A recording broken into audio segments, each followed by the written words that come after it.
నాడు అద్భుత కట్టడం అని కీర్తింపబడ్డ ప్రాజెక్టే నేడు వివాదాలకు కేంద్ర బిందువుగా మారింది. తెలంగాణను సస్యశ్యామలం చేసిందని, లక్షల ఎకరాల బీడు భూములను మాగాణిగా మార్చిందని ప్రశంసలు అందుకున్న ప్రాజెక్టు ఇప్పుడు 1,00,000 కోట్లు దండగా అనే అపకీర్తిని ముట్టగట్టుకుంది. మేడిగడ్డ బ్యారేజ్ పిల్లర్లు కుంగడంతో మొత్తం కాళేశ్వరం ప్రాజెక్టు భవిష్యత్తే ప్రశ్నార్థకంగా మారింది. మంత్రుల పర్యటనతో కాళేశ్వరం ప్రాజెక్టు చుట్టూ మరోసారి రాజకీయాలు అలుముకున్నాయి. భిన్నమైన వాదనలతో అసలు కాళేశ్వరంతో ప్రయోజనం ఉందా లేక నిరుపయోగమైన ప్రాజెక్టా అని సాధారణ జనాల్లో ప్రశ్నలు తలెత్తుతున్నాయి.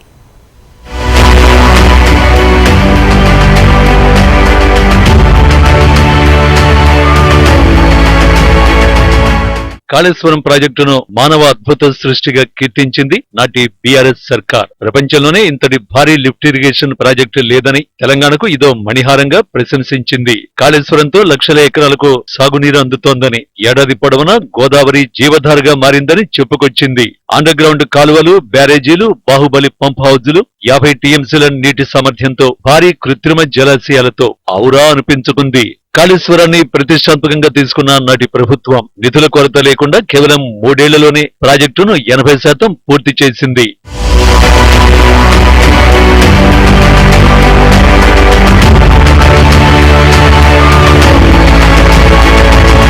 కాళేశ్వరం ప్రాజెక్టును బీఆర్ఎస్ ప్రభుత్వం సాధించిన గొప్ప విజయంగా చెప్పుకున్నారు నాటి సీఎం కేసీఆర్. 3 కోట్ల టన్నుల ధాన్యాన్ని పండిస్తున్న తెలంగాణ ఘనతలో కాళేశ్వరానికి కీలక భూమికగా చెప్పుకొచ్చారు. ప్రాణహిత ప్రాజెక్టుతో నీటి లభ్యత ఎక్కువగా ఉండదని, అందుకే రీడిజైన్ పేరుతో కాళేశ్వరం నిర్మించామన్నారు. ఈ ప్రాజెక్టుతో తెలంగాణలో కరువు లేకుండా చేశామన్నారు కేసీఆర్. ఇంతటి అద్భుత ప్రాజెక్టు ప్రతిష్ట ఒకే ఒక్క చిన్న ఘటనతో మసకబారింది. మేడిగడ్డ బ్యారేజీ పిల్లర్లు కుంగడంతో అసలు ప్రాజెక్టు భవిష్యత్తునే ప్రశ్నార్థకంగా మార్చింది.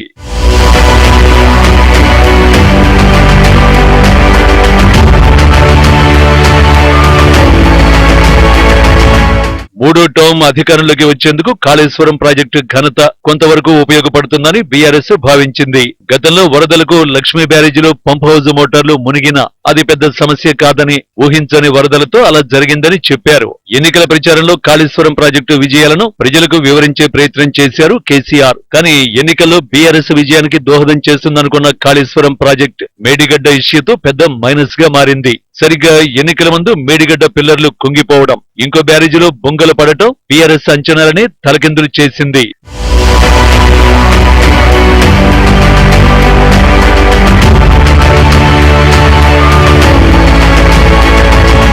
మేడిగడ్డ బ్యారేజీ పిల్లర్లు కుంగిపోవడం మొత్తం కాళేశ్వరం ప్రాజెక్టునే దోషిగా నిలబెట్టింది. డిజైన్ నిర్మాణ లోపం ఉందని కేంద్ర ఏజెన్సీ సంస్థలు నివేదిక ఇవ్వడంతో రాజకీయ విమర్శలకు మరింత బలం ఇచ్చినట్లయింది. తాము ముందే చెప్పినట్టు కమిషన్ల కోసమే కాళేశ్వరం ప్రాజెక్టు తెరపైకి తెచ్చారని, తెలంగాణకు అదో గుదిబండ అని రాజకీయ విమర్శలకు గురి అవుతోంది.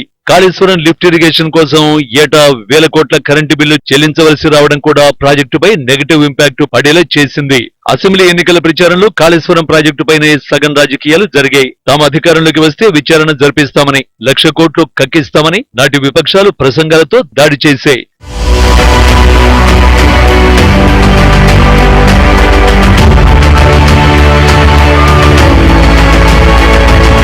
అసెంబ్లీ ఎన్నికల్లో విజయం సాధించిన కాంగ్రెస్ ప్రభుత్వం మేడిగడ్డ బ్యారేజీలో పిల్లర్లు కుంగిన ఘటనపై దృష్టి పెట్టింది. సీఎం రేవంత్ రెడ్డి, సాగునీటి ప్రాజెక్టుల మంత్రి ఉత్తమ్ కుమార్లు పలు దఫాలు రివ్యూలు జరిపారు. న్యాయపరమైన విచారణ జరిపి దోషులను శిక్షిస్తామని అంటున్నారు. అందులో భాగంగానే మంత్రుల బృందం కూడా మేడిగడ్డతో పాటు ఇతర బ్యారేజీలను పరిశీలించింది. ఇప్పటికే కాళేశ్వరం ప్రాజెక్టు కోసం సుమారు 1,00,000 కోట్లకు పైగా నిధులు ఖర్చు చేసిన 1,00,000 ఎకరాలకు కూడా పూర్తి స్థాయిలో సాగునీరు అందించలేదనే అంశాన్ని ప్రజల్లోకి బలంగా తీసుకెళ్లాలని భావిస్తున్నారు.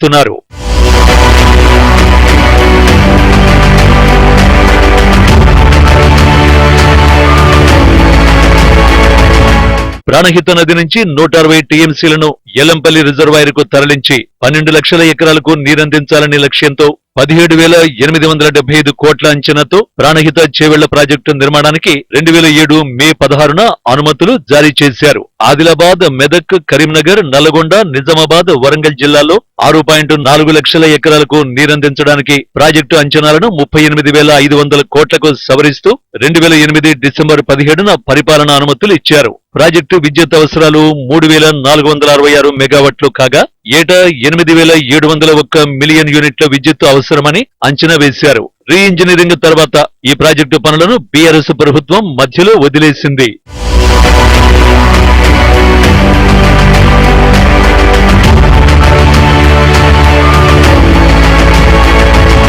రెండు 215 టీఎంసీల గోదావరి జలాలను తరలించి 19 లక్షల ఎకరాల కొత్త ఆయకట్టు సృష్టి, 18 లక్షల ఎకరాల పాత ఆయకట్టు స్థిరీకరణ కాళేశ్వరం లక్ష్యం. కాళేశ్వరం ఎత్తిపోతల పథకంలో 93,872 కోట్లు వెచ్చించగా కొత్తగా 98,570 ఎకరాలకు మాత్రమే సాగునీరు అందించారని ప్రత్యర్థులు విమర్శలు గుప్పిస్తున్నారు. కాళేశ్వరంలో భాగమైన మేడిగడ్డ, అన్నారం, సుందిళ్ల బ్యారేజీల నిర్మాణ వ్యయం 7,516 కోట్లు. ఇందులో మేడిగడ్డకు 3,625 కోట్లు, అన్నారంకు 2,228 కోట్లు, సుందిళ్లకు 1,662 కోట్లు వ్యయమైంది.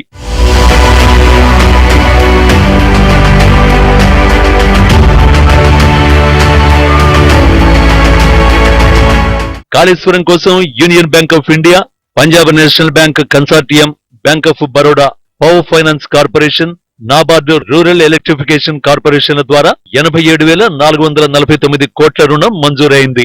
ఇందులో 71,565 కోట్లు తీసుకున్నారు. ఇంకా 15,698 కోట్లు విడుదల కావలసి ఉంది. రుణంలో 4,696.33 కోట్ల అసలు తిరిగి చెల్లించారు.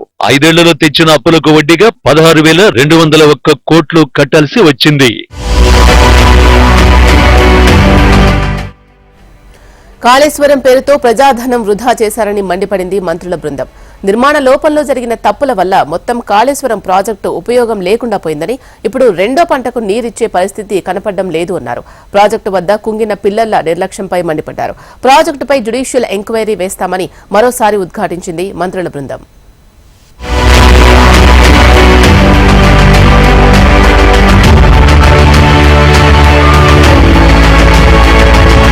మేడిగడ్డ, అన్నారం బ్యారేజీలు పరిశీలించింది 5 మంత్రుల బృందం. రాజకీయ అవసరాల కోసం ప్రాజెక్టు డిజైన్ మార్చి కాళేశ్వరం భవిష్యత్తును ప్రశ్నార్థకంగా మార్చారని మండిపడింది. ఇరిగేషన్ శాఖ మంత్రి ఉత్తమ్ కుమార్ రెడ్డితో పాటు మంత్రులు శ్రీధర్ బాబు, కోమటిరెడ్డి వెంకటరెడ్డి, పొంగులేటి శ్రీనివాసరెడ్డి, పొన్నం ప్రభాకర్లు మేడిగడ్డ, అన్నారం బ్యారేజీలు పరిశీలించారు. మేడిగడ్డపై కుంగిన పిల్లర్స్ 17 నుంచి 21 వరకు మరమ్మతులు చేస్తారా లేక కొత్తవి నిర్మాణం చేపడతారనేది అధికారులను అడిగి తెలుసుకున్నారు. ప్రజల సొమ్ముతో ప్రాజెక్టులు నిర్మించేటప్పుడు పనుల నాణ్యత గురించి గత పాలకులకు పట్టలేదని, వేల కోట్ల అప్పులు తీసుకొచ్చి నీళ్లపాలు చేశారని ఈ సందర్భంగా మంత్రులు మండిపడ్డారు. ప్రాజెక్టు నిర్మాణంలో సాంకేతిక లోపాలు, నాణ్యత సమస్యలు ఉన్నాయని తెలిసిన గత ప్రభుత్వ పెద్దలు నోరు మెదపలేదని ధ్వజమెత్తారు. 95,000 కోట్లు ఖర్చు చేసి కేవలం 97,000 ఎకరాల ఆయకట్టుకు మాత్రమే సాగునీరు అందించిందని దుయ్యబట్టారు.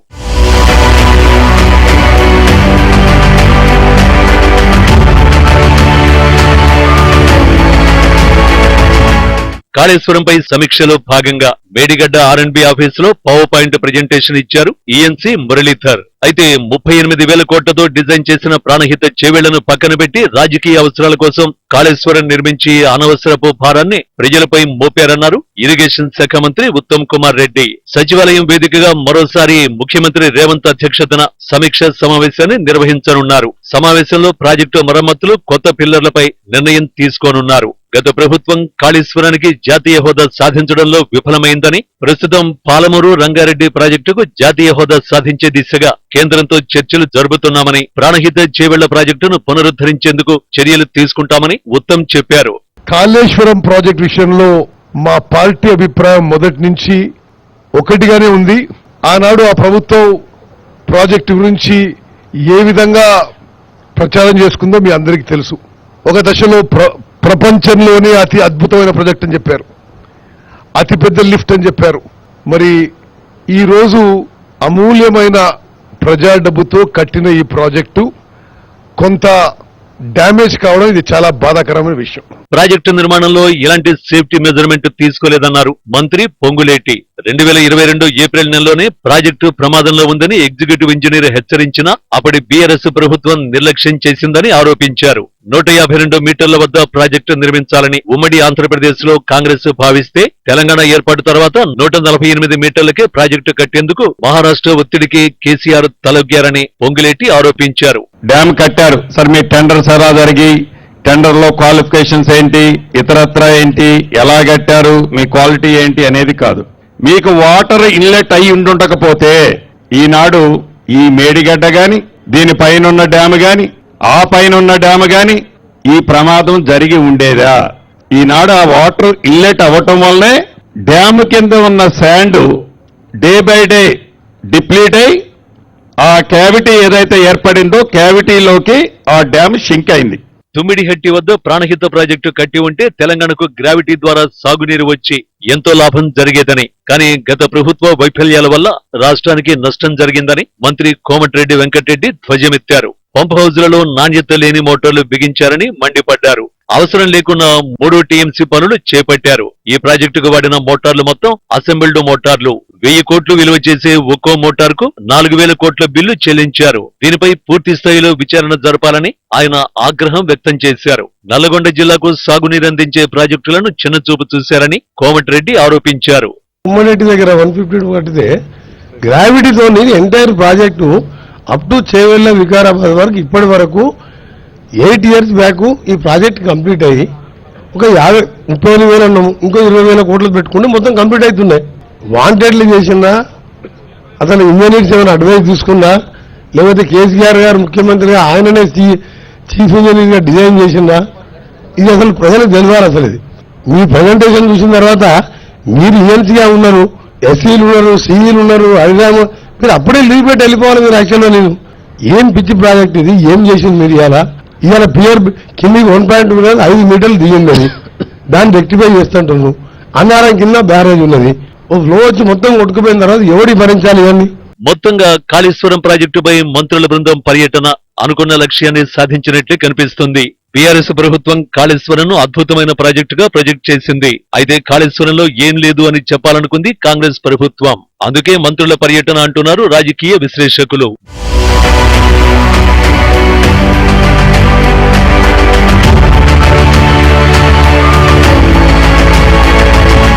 మేడిగడ్డ, అన్నారం బ్యారేజీల పరిశీలన ద్వారా కాళేశ్వరం కోసం గత ప్రభుత్వం చేసిన అప్పులు, మేడిగడ్డ, అన్నారం బ్యారేజీల డ్యామేజీపై తెలంగాణ ప్రజల్లో చర్చ జరగాలని భావించారు. అందులో కొంతమేర సక్సెస్ అయ్యారు. మరోవైపు గత ప్రభుత్వ వైఫల్యాలను ప్రజలకు చెప్పే ప్రయత్నం చేస్తున్నప్పటికీ రాష్ట్రంలో రెండో పంట నీరు కోసం రైతులు ఎదురు చూస్తున్నారు. రాజకీయాలు ఎలా ఉన్నా సరైన సమయంలో నీరివ్వకున్నా, కరెంట్ ఇవ్వకున్నా ఆ ప్రభుత్వం ఈ ప్రభుత్వం అనే తేడా లేకుండా విమర్శలు ఎదుర్కోవలసిన పరిస్థితి. దీంతో చూడాలి మరి కుంగిన మేడిగడ్డ, అన్నారం బ్యారేజీలను రిపేర్ చేసి ఎంత తక్కువ సమయంలో అందుబాటులోకి తెస్తారనేదే ఇప్పుడు కాంగ్రెస్ ప్రభుత్వం ముందున్న అతి పెద్ద టాస్క్. మరి మున్ముందు కాంగ్రెస్ ఏం చేస్తుందో అనేది వేచి చూడాలి.